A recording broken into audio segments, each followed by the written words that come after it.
దారుణంగా తయారైంది అధ్యక్ష. అది నా పల్లబాట కార్యక్రమంలో ఊర్లన్నీ తిరుగుతుంటే ఆ స్కూల్స్ని చూస్తుంటే ఎంతో బాధేస్తుంది. ఎందుకంటే పిల్లలు ఎంత ఇబ్బంది ఉన్నా కానీ కొంతమంది పిల్లలు కింద కూర్చొని అసలు కనీసం మౌలిక వసతులు కూడా లేవు అధ్యక్ష. టాయిలెట్స్ అయితే అవి ఎంత దారుణంగా ఉన్నాయంటే అక్కడ పిల్లలు అవి ఎట్లా యూజ్ చేస్తుండ్రో అన్నది చూస్తేనే చూసిన వాళ్ళకి బాధ అవుతుంది అధ్యక్ష. కొన్ని చోట్లనేమో అసలు టాయిలెట్సే లేవు, కొన్ని చోట్ల ఉంటే మెయింటెనెన్స్ లేదు, ఇంకొన్ని చోట్లనేమో అసలు ఎన్ని రిపేర్స్ ఉన్నాయంటే అధ్యక్ష అది పట్టించుకున్న నాదుడే లేడు అధ్యక్ష గత 10 సంవత్సరాలలో కూడా. మరి ఇదే కాకుండా అధ్యక్ష స్టాఫ్ ప్రాబ్లం కూడా చాలా ఉంది అధ్యక్ష. మరి ఇవన్నీ కూడా మరి గత 10 సంవత్సరాలు ఎడ్యుకేషన్ అంత వెనకాల ఎందుకు వేసిండ్రో అర్థం కావట్లేదు అధ్యక్ష. వేర్లు మంచిగా ఉంటేనే చెట్టు మంచిగా ఉంటుంది, మరి అసలు ఆ వేర్లే మంచిగా లేనప్పుడు మరి ఇంకా ఏమవుతారు, పిల్లల భవిష్యత్తు ఏం కావాలి అధ్యక్ష.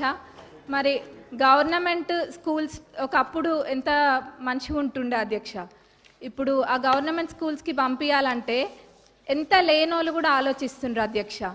అంటే వాళ్ళకి ఆర్థికంగా ఎంత భారమైనా కానీ ప్రైవేట్ స్కూళ్ళకి పంపించుకుంటుండ్రు అధ్యక్ష, ఎందుకంటే అక్కడ పోతే ఎటువంటి వసతులు లేవు కాబట్టి. కానీ ఇప్పుడు అయితే అధ్యక్ష మన ప్రభుత్వం అధికారంలోకి వచ్చినాక ఈ విద్యారంగం అనేది క్రమంగా మెరుగుపడుతుంది.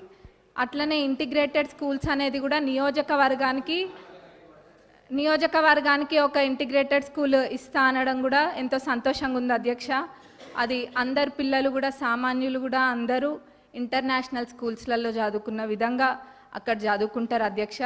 మరి ఆ విధంగానైనా ఈ విద్యారంగం అనేది కొంచెం మంచిగా అవుతుంది అధ్యక్ష. మరి ముఖ్యంగా అధ్యక్ష ఈ టాయిలెట్స్ అనేది మటుకు చాలా పెద్ద సమస్య అధ్యక్ష, ఏదో చెప్పాలని కాదు, నేను నిజంగా అన్ని స్కూల్స్ విజిట్ చేస్తున్నా. మరి గతంలో వాళ్ళు చేయలేంది మన ప్రభుత్వంలో చేసి చూపిస్తామన్న నమ్మకం నాకుంది, అది ఖచ్చితంగా కూడా చేస్తాం అధ్యక్ష. మరి అట్లనే బడ్జెట్కి వస్తే అధ్యక్ష, ఇప్పుడు ఈ సంవత్సరం బడ్జెట్లో ప్రాథమిక విద్యకు 17,931 కోట్లు, మరి ఉన్నత విద్యకు 2,859 crores అండ్ టెక్నికల్ ఎడ్యుకేషన్కి 490 crores చెప్పున మొత్తం ప్రభుత్వం కేటాయించింది అధ్యక్ష. మరి మొత్తం కలిపి చూస్తే 21,000 కోట్ల పైన అధ్యక్ష. మరి దీన్ని బట్టే తెలుస్తుంది మన ప్రభుత్వము ఈ శాఖకి ఎంత ప్రాధాన్యత ఇస్తుందనేది.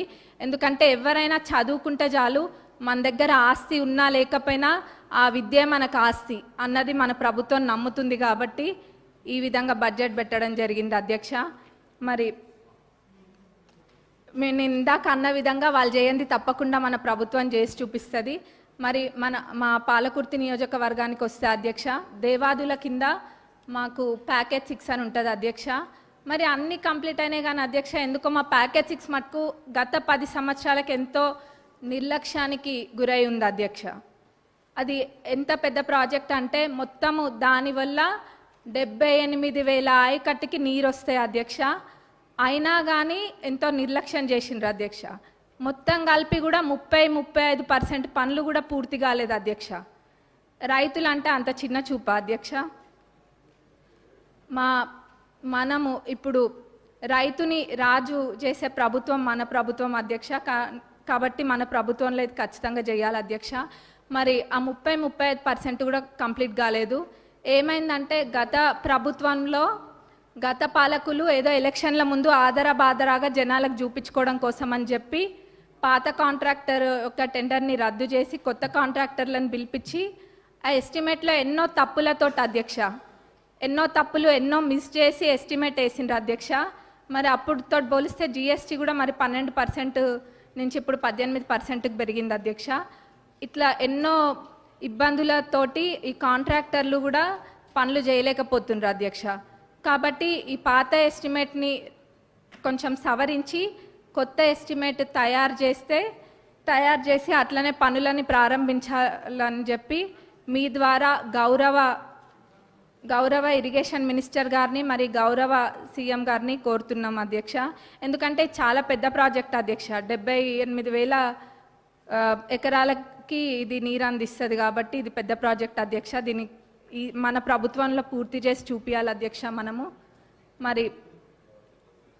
మరి అట్లనే అధ్యక్ష కాలువలు కొన్ని చోట్ల అధ్యక్ష అన్ని చాలా మటుకు కాలువలల్లో అన్ని చెట్లు మొలిచి ఉన్నాయి అధ్యక్ష. దాన్ని కూడా ఎవరు పట్టించుకోలేదు. మళ్ళీ ఎట్లున్నారంటే ఇక్కడ సభలో అనొచ్చు అనొద్దో అదేదో వాళ్ళు చేయకుండా ఏదో 10 సంవత్సరాలు మనమే ఉండి పాలించినట్టుగా చెప్తున్నారు అధ్యక్ష.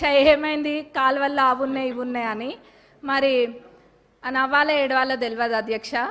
కాబట్టి మేమే మా నియోజకవర్గంలో అయితే ఒక 30 కిలోమీటర్లకు పైగా మా సొంత డబ్బులతోటి మేమే పెట్టి అది తవ్విపియడం కూడా జరిగింది అధ్యక్ష. ఇక్కడ ఇదంత ఇబ్బంది లేకుండా లైనింగ్ కాలువలన్నిటికీ కూడా లైనింగ్ చేయాలని మీ ద్వారా నేను కోరుతున్నా అధ్యక్ష. మరి అట్లనే అధ్యక్ష, చివరిగా రుణమాఫీ. ఆ రోజు అందరము ఇక్కడున్న శాసనసభ్యులం అందరం కూడా ఎంతో నమ్మకంతో చెప్పినాము, గతంలో రుణమాఫీ పూర్తి స్థాయిలో చేసింది కాంగ్రెస్ ప్రభుత్వమే, ఇప్పుడు చేయబోయేది కూడా కాంగ్రెస్ ప్రభుత్వమే అని. అది మాటలకి మాత్రమే అంకితం కాకుండా అధ్యక్ష, ఈరోజు అన్న విధంగా తప్పకుండా చేసి చూపిస్తుంది కాంగ్రెస్ ప్రభుత్వం అని చెప్పి ఈరోజు మనము చేయడం జరిగింది అధ్యక్ష. మరి ఇది అందరికీ, ప్రతి ఒక్క కాంగ్రెస్ కార్యకర్తకి, మరి ప్రతి ఒక్క రైతులకు కూడా ఇది గర్వించదగ్గ విషయం అధ్యక్ష. మరి మన గౌరవ అగ్రికల్చరల్ మినిస్టర్ గారిని, మరి మన డిప్యూటీ సీఎం గారికి మా నియోజకవర్గ ప్రజలందరి తరపున ధన్యవాదాలు తెలియజేస్తున్నా అధ్యక్ష. నాకు ఇక్కడ మాట్లాడే అవకాశం ఇచ్చినందుకు మరొకసారి ధన్యవాదాలు తెలుపుతూ ముగిస్తున్నాను.